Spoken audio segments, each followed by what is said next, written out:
I'm a partner solution architect. So my role is focused around making sure that there's a enablement for teams such as yourselves that are both learning Databricks and implementing Databricks across the globe and the country in North America, I guess.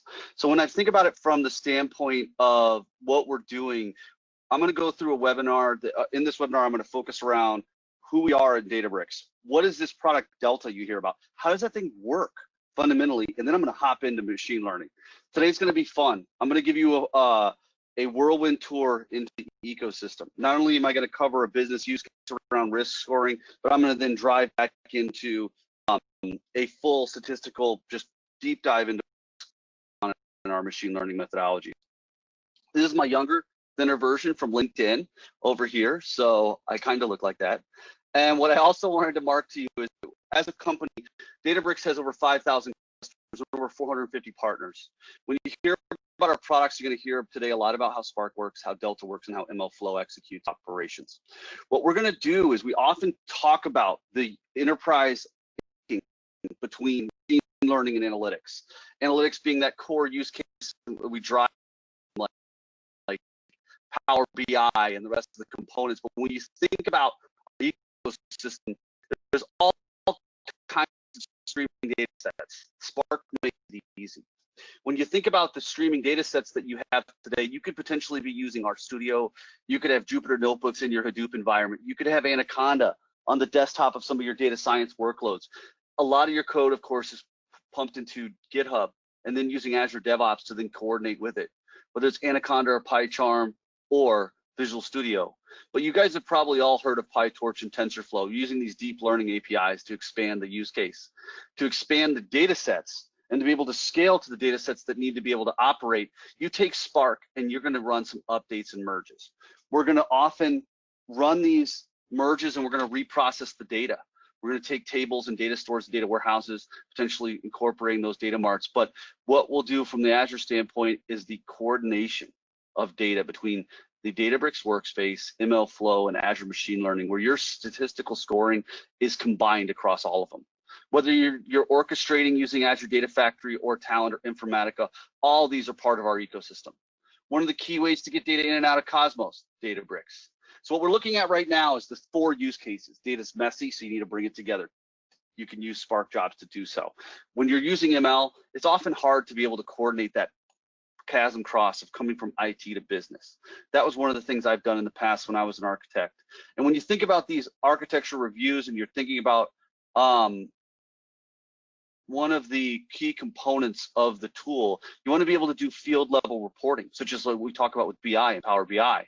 And it's a huge factor for a lot of customers when they're thinking about scoring and measuring the scores and doing all that stuff, that the security team stops you. Security team says, oh, we got to secure and lock down the data. We got to be able to have Active Directory. We got to be able to have a reliable infrastructure, and we got to be able to govern. We got to be able to have leasing, lineage, and auditing, and all the rest of the functionality that you see. When you think about data being messy, it's going to load into Delta Lake. That's one of the key tenets of our platform. So that data lake store needs to have consistency and isolation and an ACID fundamentals that applies to it when you're taking in these coordinated components. Looking at the data, MLflow is just a key component of moving from dev, test, and prod. When I staged this up for you, we're looking at Spark, TensorFlow, and Scikit. These are all things you're learning around when you're using Coursera courses and using Python to use ML. Those type of infrastructures, they're enhanced with Spark. The overall parallelism and capability of that parallelism, when you're coordinating across all these 3 tenets, huge opportunity. Whether you're scoring in Looker or Power BI or Tableau, all of these naturally can source from Spark. And that's all fine because 150 different data sources are coordinated there. When you're looking at different tools, like you swipe, when you swipe to say, this is me, and whether it needs to authenticate to Active Directory, or you need to use Okta or Duo or the rest across your MFA, you then have security at the group and policy levels that service principals could pass to you. The term high trust can come into play where the coordination of federal requirements can then all fall under the umbrella as well. When you think about these data sets, they're both structured and unstructured data sets. And when you think about where you're going to be, we call this a layer of our operations. We then scale out to then have the workspace, the UI that I'll show you in a minute, can then coordinate across a data lake to enhance your overall cloud ecosystem. From the standpoint of all the different tools, you use Azure Data Factory, you layer on top of Data Blob Store, you stream from event hubs, or you coordinate whether you're loading in or out of Cosmos. You're going to check in your code to DevOps. You're going to use the portal across the ecosystem, and you're going to want the security that comes with Azure. Synapse we flow directly into, and I'm going to talk about how we load into Synapse, how we score in ML, and how we hit up and load reports in Power BI. In this demo, what I'm going to show you is a walkthrough of the Databricks ecosystem. When I go to this first notebook, which I loaded from the portal.azure.com, I'm going to load directly into the portal right here. From this link to Azure Machine Learning, I could type in Databricks, and I could then load up my first workspace right here. I could create one. From my other one, internal Azure training right here, this is my Jordan workspace. I clicked here, I launch it from here, the launch workspace, and what you're going to see right here is it's the Azure Learning dropdown right here. I'm going to go all the way to the top, and I've already mounted a cluster right now. It's fully mounted. What we have right now is this notebook experience. When you log into the first time of this notebook experience, this is the main screen. You click on Azure Databricks, this is the most recent notebook, but I've got a workspace full of content, whether it's how to load and mount ADLS, whether it's how I've worked with customers, how I load a whole bunch of industries, or as you become more integrated to our system, how we train you up as partners, how we run workshops to then enable you. And a lot of the content today will come from some of those workshops that we enable. The libraries are some of the libraries I spoke about, like TensorFlow and PyTorch and Scikit. Those could be completely integrated into that second cluster I got running, the ML one. From here, I've got a whole bunch of components such as help and documentation from ApacheSpark.org to the Azure portal itself. There's forums, there's all kinds of Slack channels. We have a full, wide ecosystem of people that are both contributing to the platform, or you can be a core community contributor that's helping to answer questions on the Slack channels or helping to answer some of the Teams channels that are set up for all these people across. What you have right now is you've got when you've got all these different Spark contexts and SQL contexts. When I've done Hadoop in the past, those were set up so that you had to schedule and manage the scheduling. In our world, we've been doing Kubernetes, these extended ways of being able to parallelize across all these ecosystems. And then how we parallelize across those now incorporates how we manage the files when they're stored in our ecosystem, as well as the distribution of the Spark job. At the core, a Spark job has an RDD underneath it. That consistent storage of those operations function only to when we usually deal with it at the data frame level. And then when we have data sets, like I have in this data set right here, that I'll be processing bronze, silver, gold, and all the stages of those, we'll be handling from that context. That submit context of what we have is the creation and issues that you think about when you're creating a sample hello cluster. Right now, we're already in 7.1, and Spark 3.0 was released over a month ago at Spark Summit. Really exciting times. And when you think about our ecosystem, you have different workers and nodes and the sizing and scaling that you have. I'm going to, in this demo, talk about cache, and it's going to be a separate cache than the Delta cache. When you think about it as well, I can go all the way out to 8,000 nodes. I'm sure that's not what you want to do immediately, and we will. And part of the relationship is Databricks will make sure that you don't achieve that focus, because we want you to be able to tune your code, and that's the partnership. It's based around proactive support with you as a customer and as a provider. When you have these type of things, you have different scenarios that are focused around machine learning, ETL, facts and dimension loading scenarios, and all the type of security that you'd want to be able to lock down for that ecosystem when I create that instance. So I've already started those clusters up. Didn't want to wait for them. Some of you guys probably know me on this. I just don't have patience. I'll just start running code. So as I run this ecosystem and I finish my first Spark job, the session that we created is going to be an initialized session that initiates the first operation of Spark to the Spark UI. Previously, in all these different environments, I've run this over the past 2 or 3 months. Heck, I could even load this up into GitHub if I wanted to. I just haven't done that yet today. I have MLflow, which I'll show you shortly. But while we were running that, I jumped back to this Spark operation. And so while I get that Spark operation and it's getting it's waking them up, because I guess I started this a little bit earlier, as it wakes these things up, what you have is the Spark job just executed. So I've got a whole UI that can then traverse the different operations. I'm gonna let that load in the background. But what I'm gonna do is I'm gonna run all this top to bottom. I'm going to create the first Spark job that you see right here.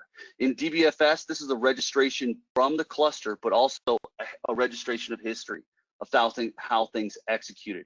It's creating its first set of data frames.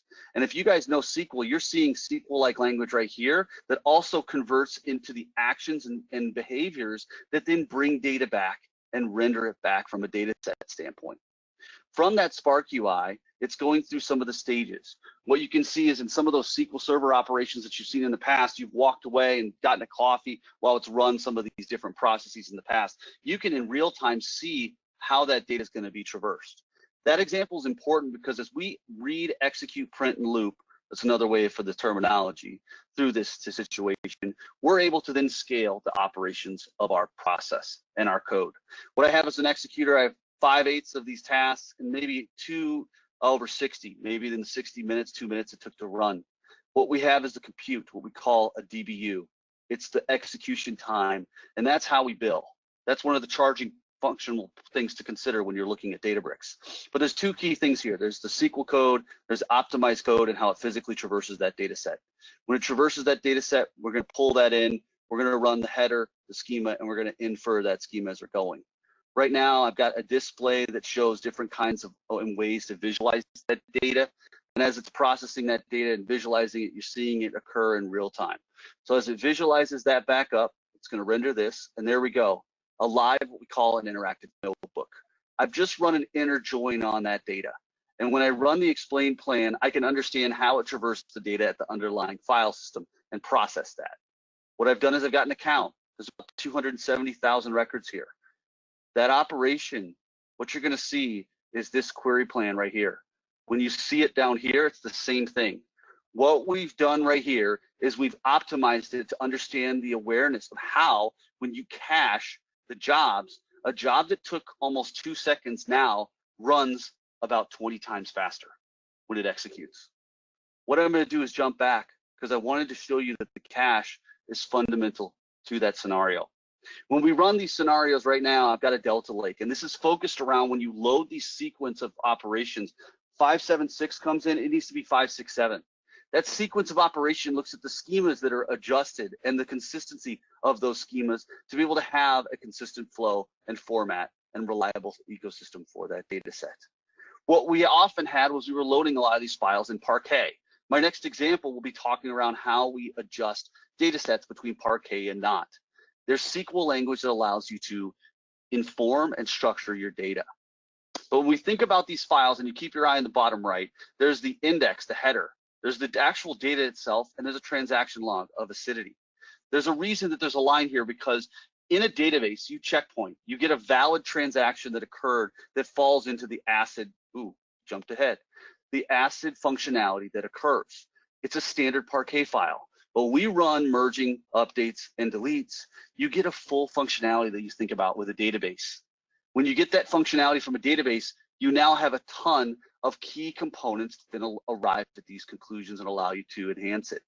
From the Azure ecosystem, these data lakes and Azure Databricks can operationalize a bunch of different processing into what we're going to call bronze, silver, and gold. When you're operationalizing your data sets and you're migrating to the cloud, and I've got a background in CDC, I mean, if some of you know me, that's part of my core history. When you're streaming data sets into event hubs and you're trying to reconcile those operations over time, you want to be able to take what was at the source and load it at the target, verbatim. And when you want to be able to take those silver operations, those stages, and aggregate them out into something you can use for reporting or ship to something that can be used to report, you want to operationalize this. I'm going to go into 2 Delta Lake demos. And I'm going to break down Delta Lake, and I'm going to do some machine learning as a part of this. All right.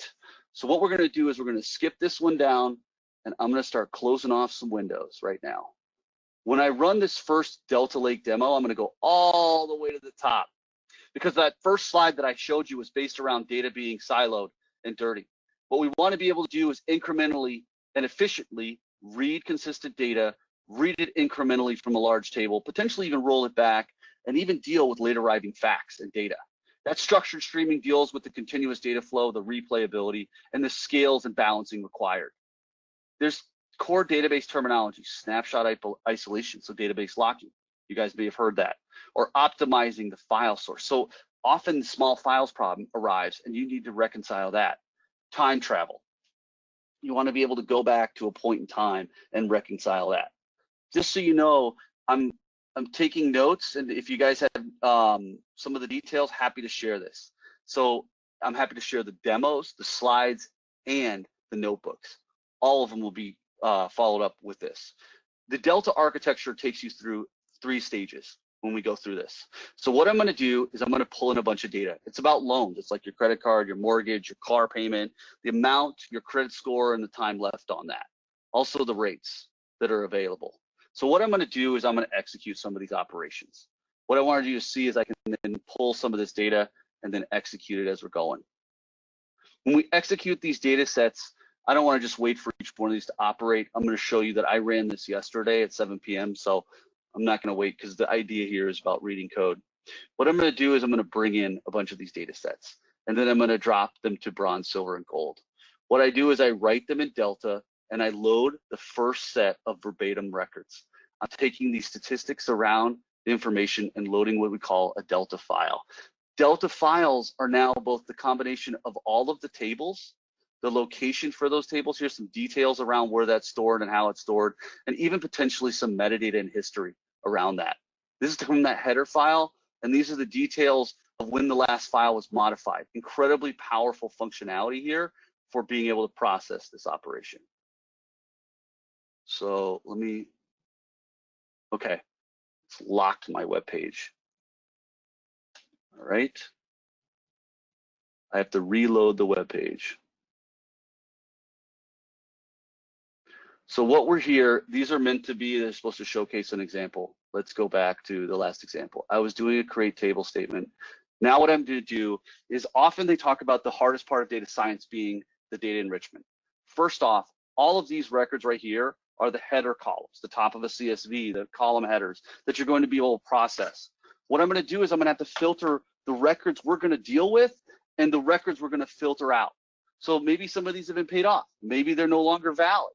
So we're going to process bad loans. We're going to then take some numerics and some data set. So when you do data pre-preparation, a lot of these strings have to be turned into integers to then be able to be built into what we call features for machine learning. You can then weight based upon that. So months of the year go 1 to 12, right? So as we're processing that, we're cleansing the data set. This is data enrichment. It's really easy when you learn the Spark API to be able to do things that were in SSIS and in bypass history. I always talk about my red-green boxes. I used to think about the fact that the old processing that we would use, we'd have to learn SQL SSIS expression language. I first learned from Pragmatic Works, from Brian Knight and Adam Jorgensen, how to write good SSIS directly. It was 15. It was many years ago. So I'm smiling thinking about that because it's one of my favorite parts of my career was working with this team. And when I think about the trimming of data, verifying where they are, the length of time, and doing our ETL, we're done. What we're going to do now is we've taken and then we've enriched it to what we call that silver stage and overrode it from one file to the next. We now have information around the experience of processing these data sets. We're going to further take it into a state where we've grouped the data up into some aggregate measure that would render that. What I have now is that I've got all these gold level statistics that then can process loans by state. Pretty interesting. What I've done now is I've loaded all of these operations to be able to process the underlying data set and stream it. What we did was we ran this about 16 hours ago. I don't want to lose time because there's a lot of demo here. Iowa's empty, all right? We're going to insert 450 records into Iowa, and we're going to render it back, and we loaded 2,700 records here. A traditional Parquet file, when it gets traversed, it doesn't have the ability to be overwritten. So you can then select from each one of these operations, and we've created a Parquet version and rendered the Parquet. But when we run a delete on Parquet, it doesn't work. A delete on Delta, it does. So when you think about that, we removed all the files from Iowa. When you move it to the next stage, we're running an update. It only works on Delta, right? So if you run this, we just increased Washington's records up to 2,700 loans. We're going to then take the process of inserting new records. We then are going to be able to replace those records, identify what was not impacted, so you can then figure out if you got 12 records, first 10 are already there. You're going to do an append on that 11th, and the 12th is going to update the 8th. You want to be counting backwards from 10, 9, 8. In the use case of Databricks, some of the largest customers in Azure use this type of consumption and requirement. So what we're going to do is we're going to have to run a merge, which means we've taken in and we've done a count. We're going to then merge some of these records together on what's new and what isn't new, and we create some new records that we're going to process that are going to affect California itself. What we've done now is we've then created new columns called count and amount right here, right? And we've then created these columns, and when we try and write and append new records that are new columns, it stops us. You have to identify that scheming changes and evolution are there. Talk about like other tools in the past that we've used, you have to rewrite your code. This is one of those stalemate points where you have to go, okay, let's go back in time. What that means is you have to audit, reproduce, and roll back using timestamps and version history. What we've got now are these different timestamps. We want to be able to process the operations and be able to then write highly serializable code to process this data. With time travel, you get version history. Iowa was at this version, it had been run a couple of different times. Well, Iowa didn't have anything here at the first version. So what we're going to do is we're going to want to be able to roll back to a point in time. So when I jump out to the next value point, I'm going to be incorporating machine learning into my story. When I run this, this is two key components. This is a random forest classifier, and this is a pipeline that runs a regression model, right? It's a generalized linear model. These two components of both a regressor and a classifier are then incorporated into the same data set that we pulled from, the exact same. MLflow is the point that we're looking at here, and we've got all those Parquet files that we had imported previously. We're now going to do the same thing all over again, and we're going to import 36,000 loans. All that code we talked about doing enrichment yesterday, right here, same thing, all again. We're now working off that gold level data that we had before. That same gold level data, we want to be able to overwrite and execute because we removed the previous and just overwrote it so that we're starting it afresh. But at the same time, what we're doing right now is that we have all these different distributions of A, B, C, D, E, F, G, quality of loans. We're going to then map through and figure out, we're going to iterate through, and we're going to calculate the loss here. We're going to look at payments versus amounts, the remaining loss. And we're going to start to then merge and then do everything we did in the previous one, but in the first like 12 cells. So we're starting to see a reduction in code, but we're seeing a higher execution framework. That means we've taken the original and a new data set. So see this net, this is a new column that we're overall looking at. We have the history when we're reading and writing to that data set at the final gold status. When you look at some of these, so these are some of the different data sets that we can plot the operations here. We can then plot them as a scatter plot or a QQ plot or a histogram or quantile the data. And this is more to be an interactive experience. It's meant to give you a quick output of what you were trying to achieve. What we're going to do is we're going to then aggregate a count and the ratio of each one of these. And we're going to aggregate and display the loans and group them by the quality of the loan as we were looking at that distribution of data earlier. What we're going to do next is we're going to display this code right here. We've got a whole bunch of factors of columns that are going to be weighted as part of the predictor values of what qualifies as a bad loan. Certain operations are both categorical that need to be understood and some that are numeric, that are already something that we can numerically process and weight. When we take these data sets, my X is both categorical and numeric joined together. My Y is a bad loan indicator. What I'm going to do is look at bad loans, interest rates, nets.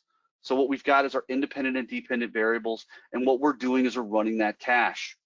Do you guys remember, looking back, there was that key component of that first demo where you cache the execution. What I'm trying to do is point you back to the point in time where it understands how to operationalize the data traversal if it's greater or less than 2015. what we're going to do is we're going to then create data tables that are now in Spark that have then converted and executed the training and test sets for these data sets. What I'm going to do is I'm going to run a generalized linear model. This is all HTML that you're just typing in to make sure that you've got notes and what you were approaching and how you were doing it. We're going to use some grid search, cross-validate this, and use some classification evaluators to then tune the model. That tuning is often defined by F1, F2, the measure scores, when you look at those. And what you're doing is in classification, when you can't control certain scenarios of decision trees, you want to be able to use some gradient boosting. These tree classifiers, and in the next one, we'll talk about XGBoost, but we create a pipeline. The strings are now vectorized into, just like the actual integers. If it's empty, it encodes them.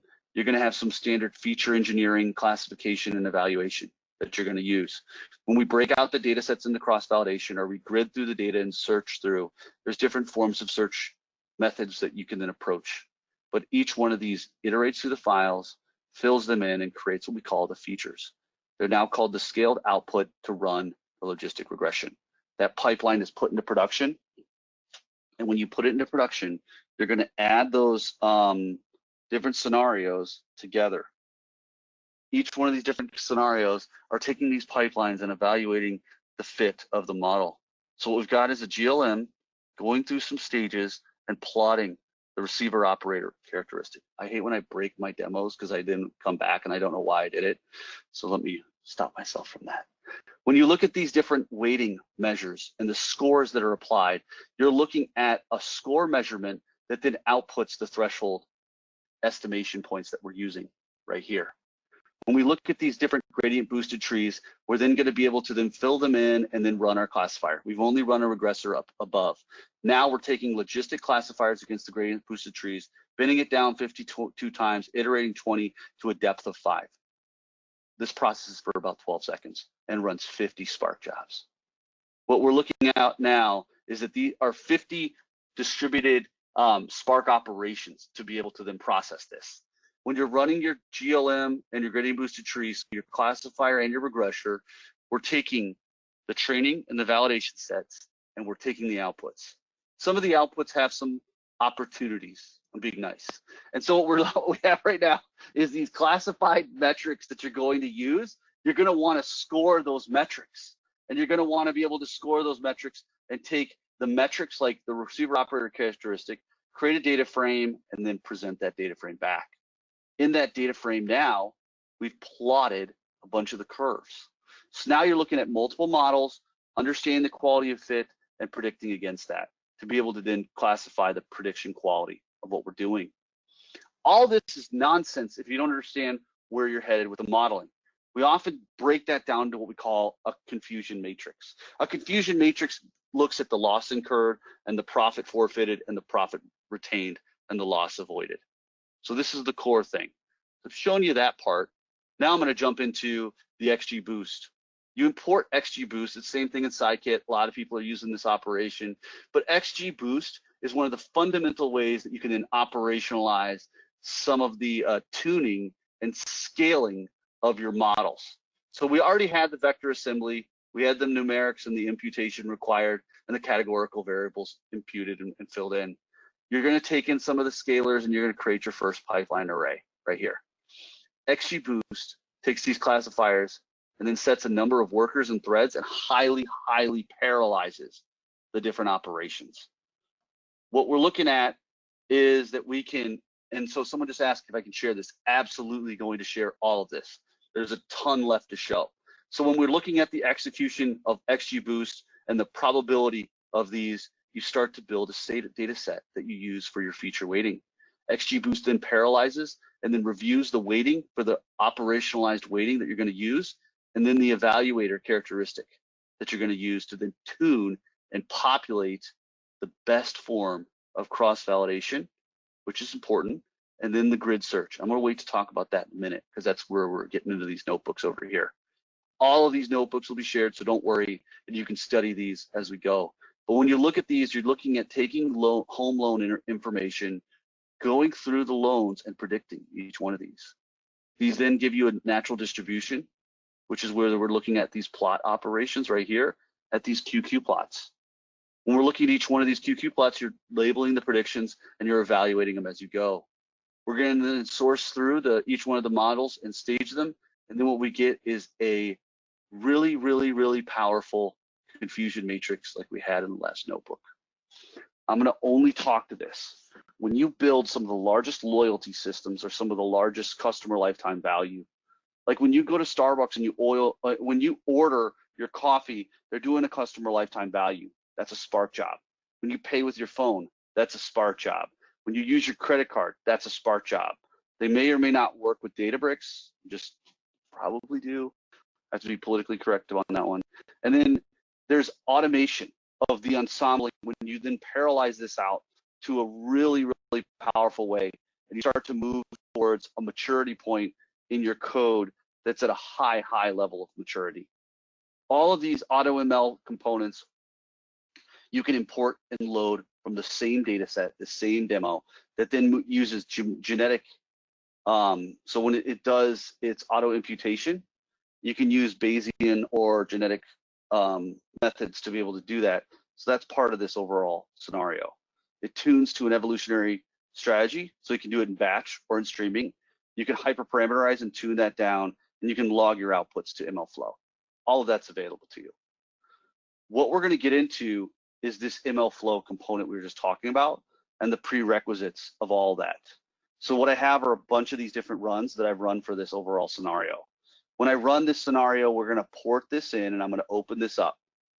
What I want to do is show you MLflow and show you that I've got a whole bunch of artifacts potentially that have been loaded into this ecosystem, and all these models get logged back here. So what I've here is this power forecast model of what version of the job I got in production. So when I click on this model, I set to what it's staged or archived, quality of the model is there, then boom, you're good to go. So when you think about these different scenarios that we have, there's lots of different functionality. I'm going to break this down into the next 4 tabs right here. What I'm going to do is I'm going to go through this one. We've got 20 minutes left, and I hope this is helpful, because although I'm not giving you guys a lot of slow down, I'm just going to start talking, and hopefully this is a good fluidity of thought, and then we can roll back later. When we take the Delta Lake and the cost efficiency of scale that comes with Spark across a distributed backbone, that's all available to execute these operations in an efficient, cost-effective manner. It's often cheaper. Let's just market it. When you want to be able to reproduce your code and your machine learning, that's where MLflow comes in, and we talk about security. But let's go into what the MIT Sloan Review, sponsored by SAS and Accenture, looks at the features of reporting. This quote is just coming from us. We're highly biased because we work here, but it is the platform of choice for this transformation. And when you're doing scale deep learning, whether it's geospatial analysis, text enrichment, whether you're doing a deep learning for visualization of images of those, this is strategic and transformative, and these are the things we want to be able to do. If you're working with Databricks, talk about a machine learning workshop. We're happy to help coach you through this scenario, and these slides come through there. When you're looking at different ways you can learn, we're going to expand from a single node to incorporate MLflow. I'm not going to cover koalas, but those Panda data frames, the localized data frames on your desktop, they can be parallelized.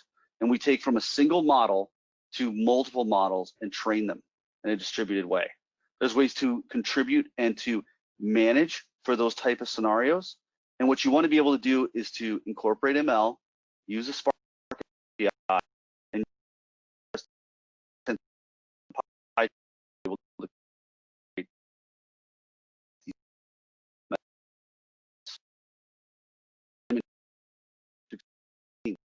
what that meant.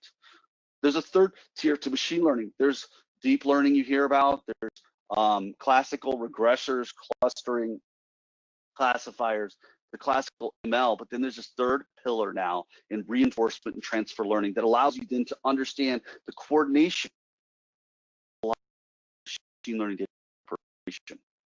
When you're going to market, the Databricks team, as we've grown, has focal points around genomic processing. I sent a friend of mine's wife down to a competing college in football. It's like a very large rivalry. And I happen to live in Ann Arbor, so you can figure that out, because they processed genomics with Spark, and it was very accurate, and it helped with her treatment. And for that, I'm forever grateful for that. So that's one of those key things that we've been working on.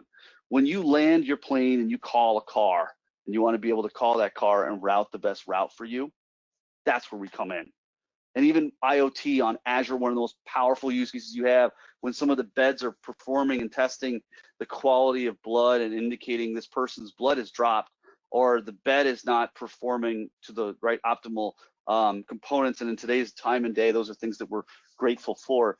Those things are driven by IoT use cases that hit Databricks. Now, I'm not saying we're saving lives, but I am saying we're doing a lot of beneficial work to contribute to operationalizing both and protecting corporations. When we break down this code, this comes from a document that was released by the CTO of Google, talking about how they manage their data, how they efficiently train it, and all of the ML code that goes into the activities to do this. So when you think about the different scenarios, you're looking at the data sets you want to isolate, the files that are coming in, and the structure for those files, whether you're streaming or whether you need those in efficient ways. The amount of time it takes to compute your models is another factor. It's a very, very important factor, because if you personalize, you want to be able to test. A versus B, deal with them in batch or real time, and how do you handle those off when the drift of those models occurs and drifts away from something that's an accuracy that's acceptable. So Delta, we talked about Delta already, plenty of discussion about that. And we're going to load these files and deal with small files as we go. You take in a single node of data. You want to be able to parameterize that and hyperopt, and you want to be able to test a whole bunch of permutations to be able to do this. When you want to be able to run the models and train them across these UDFs and work within a ML library, you parallelize this with multiple nodes. Super exciting when you want to deal with this. What we define next is the definition of the scientific method as an experiment. The combination of controllable factors that are designed correctly using statistical methodology. You may have independent responses that need to be controlled for variance, even uncontrollable error, and then quickly reproducible. So measuring the performance of a classifier and the hypothesis testing are classical statistical methodologies that we use today. What is controllable as the algorithm, the data that's inputted, and the parameters, and how you split it into hyperparameter methodology. What's uncontrollable is the data's noise. What's also unpredictable is the optimization and randomness in the data. Some outcomes during training are part of the system that's being modeled. I was dealing with a friend of mine who was telling me a story about how the model was predicting consistently that it was totally okay. What realization you had to come to was that the prediction of what's totally okay is the problem. And when you look at these different scenarios, you want to be able to make sure that you're validating all of these different scenarios. That's called sequence modeling. Sequencing the data and consistently seeing, is the outcome actually that wrong? And when I look at these different scenarios, I'm going to grid through and search. I may now tune this down, maybe through an average or a sum. And when I then factorize and grid search across all the different potential responses, I need to be able to grid through and find out what's the best way to deal with my factors of weighting of one data point versus the other. When I create my array list and I factor one set in from another, I want to generate responses that are efficient. What we're going to do is we're going to look at the training validations and splits that we're going to use. You're going to fit a model and parameterize through it and estimate based upon the map or the grid, what are the splits for the data into training and validation sets. You're going to use evaluation metrics to then select the best model.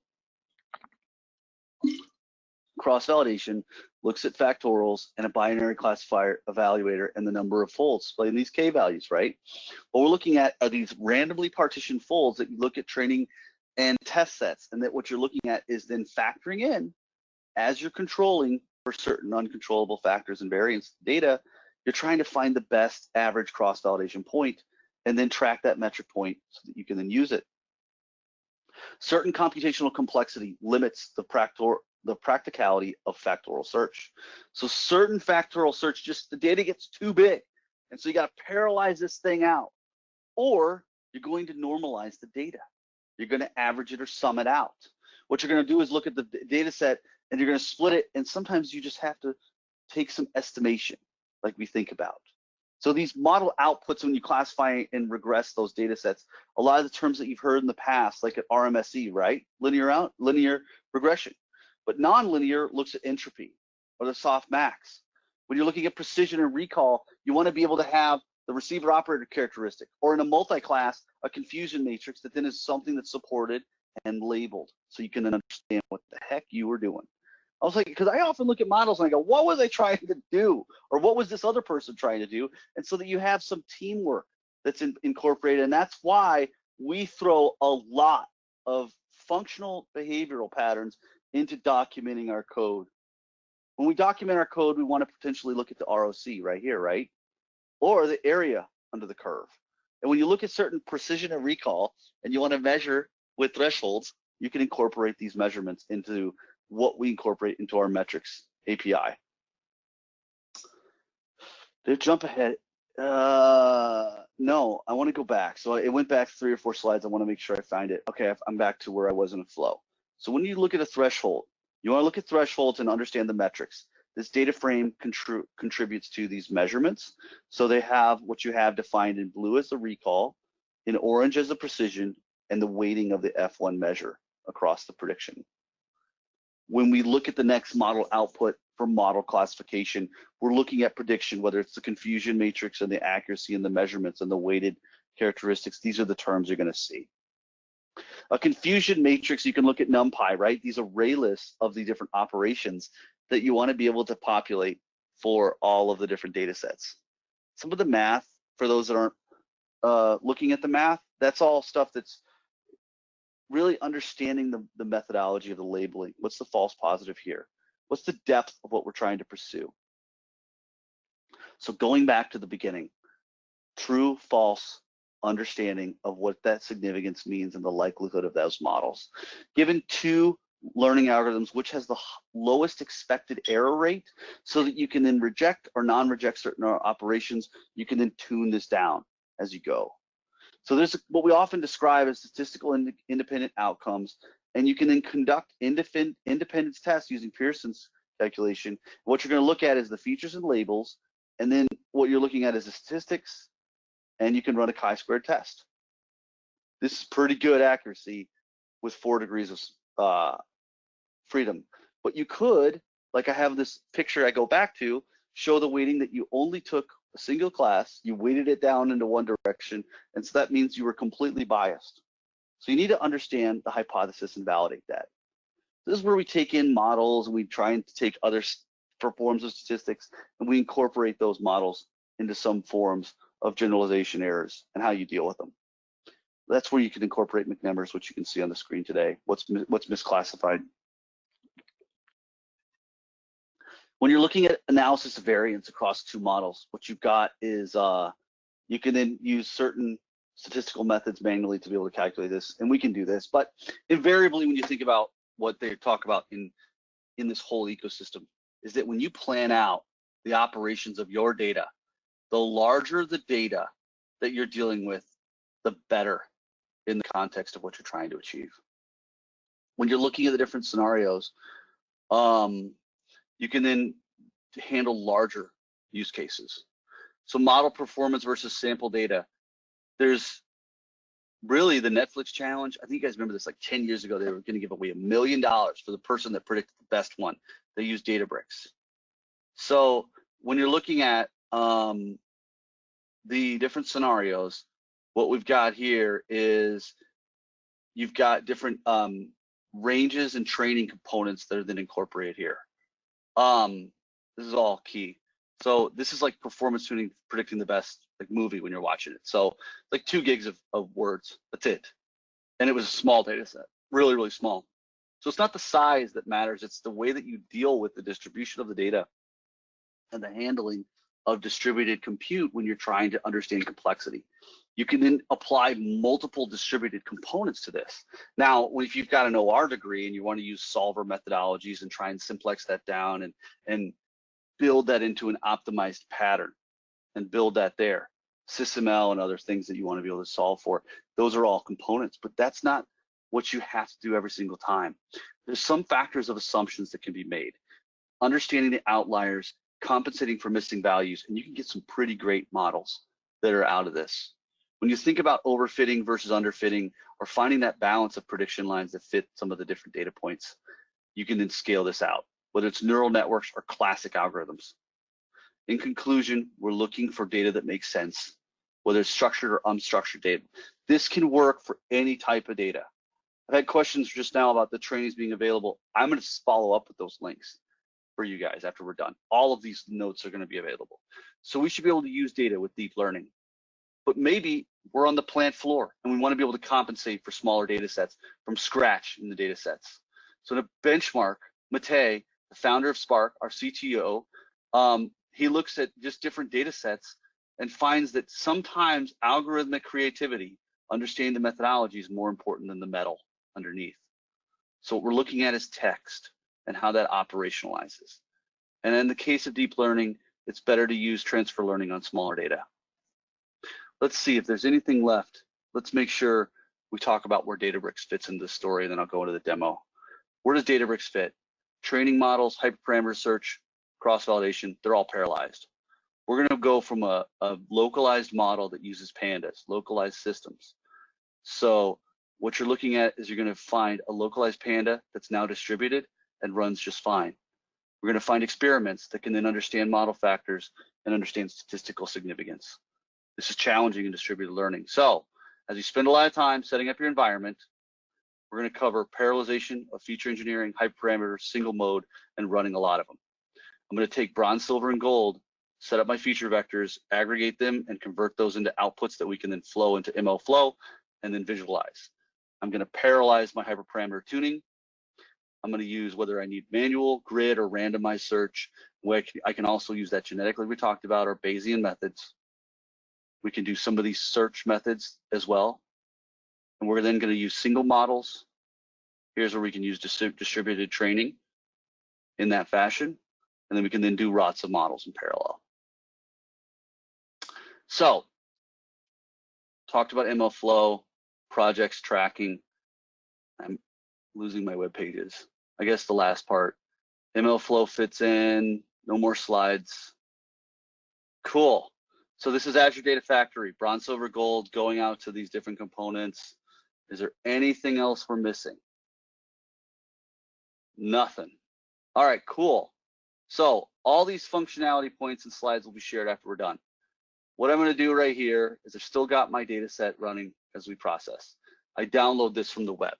So it took me like a couple seconds. I'm not going to slow down for this. I ran this the other day. So when we have this data set, we create a Spark, a bunch of CSV files, and now they're a data frame. You loaded them into the system. You save them as Delta files right here. You could literally just combine all this code right here. It would just look like this, and you remove this dot load. I'm terrible at like my comments. So what I'm going to do is I do that dot load and I take this out so I don't break my code, because this is not the first time I've done that. And I have all these attributes and data. I've got age, education, housing characteristics. We're going back to a banking loan scenario. It's often these evaluators, when you're doing some descriptive analysis to try and understand who you're going to market to, whether they've got a certain education or a job or marital status, and whether this loan is in the right context. We're going to start to run our first set of feature engineering in Spark. We take a bunch of these features and we index them from strings. We encode them as we're going. And what we're looking at right now is we're going to assemble those strings and vectors into pipelines that we can then evaluate and then look at those features like we have right here. What you've got is your feature input data for labels and the features that you're going to be dealing with for each one of those different scenarios. We're going to log them out to ML Flow. So I've logged them out previously right here. And we overwrite them out to folders that are inside. So these can be logged back to ADLS as just the same location as your data. You're going to log your training and test out, and you're going to write them out. You can keep them in cache or in memory, and that's what the data Databricks operations do. They're focused around making sure that there's an efficiency of keeping it in memory and managing the in-memory functionality so you can read them over time. What you gain here is the fact that these X and Y axes now are being optimized from the local scenarios that you have ahead of you. So what that means is that one of these single nodes becomes one of the primary, we call it the driver nodes, and that the shuffling of the data is available to shuffle large amounts of data. In this one, we're using scikit-learn's logistic regression, and we're just running our first set of models that then run that logistic regression. We're now going to produce our X and Y values, whether the labels and the values of the data, and we're going to reshape the data into a prediction, like you see right here. So here's your ROC for those predicted values and the score themselves, and then you start to work on that context. You've got 5 minutes left, so bear with me because I'm going to go fast, but I'm going to give you a lot of context.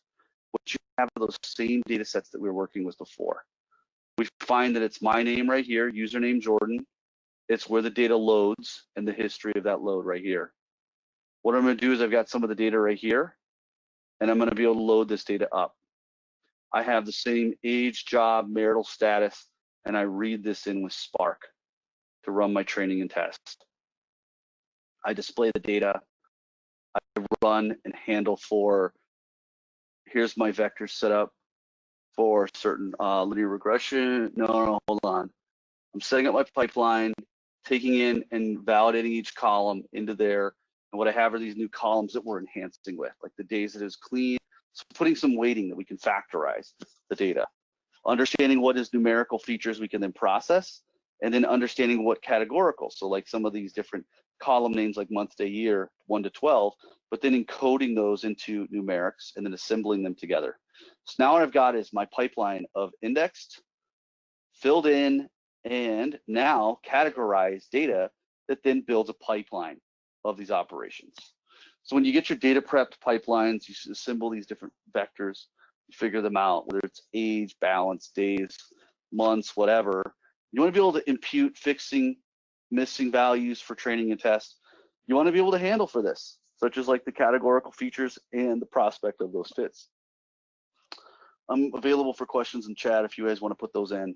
We're going to convert these to pandas, write them back to DBFS right here. So localize the data set, and we're then going to pass this through and assert it. The last part of this is when you parallelize this with Spark and you include some of the Spark ML API to then grid search through the data, produce the best model, and then evaluate it. So we've increased the quality of our models. Lastly, you're going to use some of the random forest hyperop training to be able to performance tune this one. And with about 3 minutes left, I want you to see there's a bunch of different operationalized data sets. The last notebook ran end to end. What we're going to do is we're going to then run and set up so we can parallelize the number of tuned records across this ecosystem and handle the distributed opportunity to be able to process this, to read our data, get the model, and train it over time. This distributed hyperopt evaluates hyperparameters, the grid search, and the trials, and then sets the space that's going to be operationalized on this data. What we're looking at is then the parameter search uses Bayesian methods, TPE, those trees of partisan methods, and recreates it to validate it. Finally, when we parallelize this, you may even want to have one local worker, so like one machine that's then running and locally processing some of the smaller data set if it's in its distributed fashion. So it iterates only on a smaller set. It writes this out to things that you can then measure over time, training and tests, and sets up a campaign that can then be processed by each one of these operations. As we're running out of time, I'm looking in the chat for any of the different questions. I don't see any right now. So as I wrap this up, you can then do what we call this group by, which means each one of the distributed nodes runs its own machine learning scenario in a group by on the training data to consistently be able to on the features being processed. So that's all I had. And as always, I think they're already terminated for me. So I didn't use them for a little bit. So we'll follow up with you with content around this. I just wanted to say thank you. Crystal? right, Jordan, thank you so much for hosting me. Greatly appreciate it. And I know for some of you guys in the chat, you guys are asking for the recording and some of the other notes. You guys will receive the recording tomorrow in your email box as well. But sorry about the huge airplane, if you guys can hear that flying over me. But as well, you guys can also go to our YouTube channel page and visit any of our past webinars as well as our current ones. They will be all on there under free training. If you guys have any questions or think of anything in the meantime, please feel free to reach out to Jordan or myself. We are happy to help. I hope you guys have a good rest of your Tuesday. And Jordan, thank you again for hosting. We greatly appreciate it.